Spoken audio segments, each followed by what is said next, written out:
স্বল্পসার প্রতিবেদনে মাত্র 5 মিনিট ব্যয় করে আপনার উন্নত প্রজাতির ছাদ বাগানের টবের চারা গাছে বা উদ্যানের ভালো চারা গাছে এরূপ একটা পরিচর্যা করুন।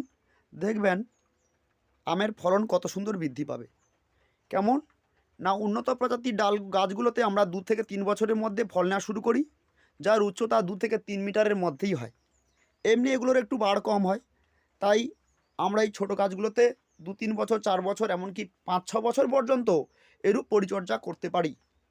বড় গাছে এরকম পরিচর্যা করলে অসুবিধা হয় না, কিন্তু অনেক সময় সেগুলো পেরে ওঠা যায় না।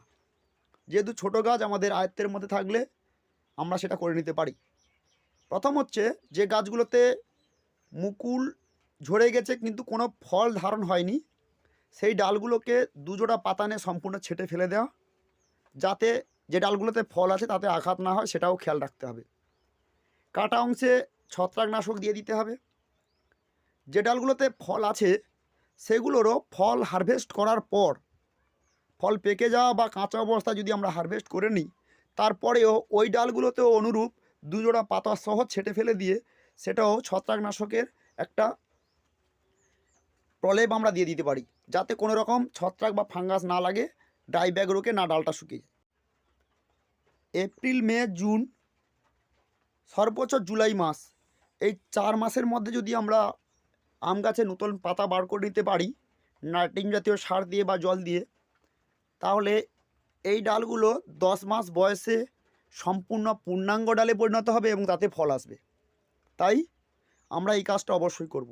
যদি এটা না করি অসুবিধা কী হবে না, মঞ্জুরি থাকা শুকনো ডালগুলো সম্পূর্ণ ঝরে পড়ার পর পাতা গজানোর প্রবণতা অনেকটা কম দেখা দেবে এবং অনেক দেরিতে হবে।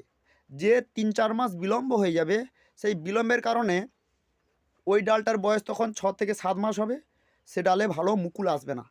তাই ওই ডালগুলোর বয়স যদি আমরা 8 মাস 10 মাস করতে পারি, তাহলে এটাই হচ্ছে উপযুক্ত সময়।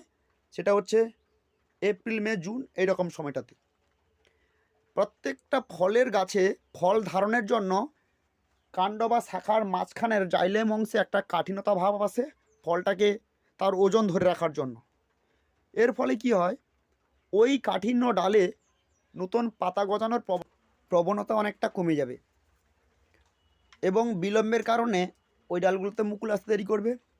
ভিডিওটি ভালো লাগলে অবশ্যই লাইক, কমেন্ট ও শেয়ারের পাশাপাশি চ্যানেলটাকে সাবস্ক্রাইব করুন ও অনুরূপ পরিচর্যা করে ফলন বৃদ্ধি করুন। ধন্যবাদ।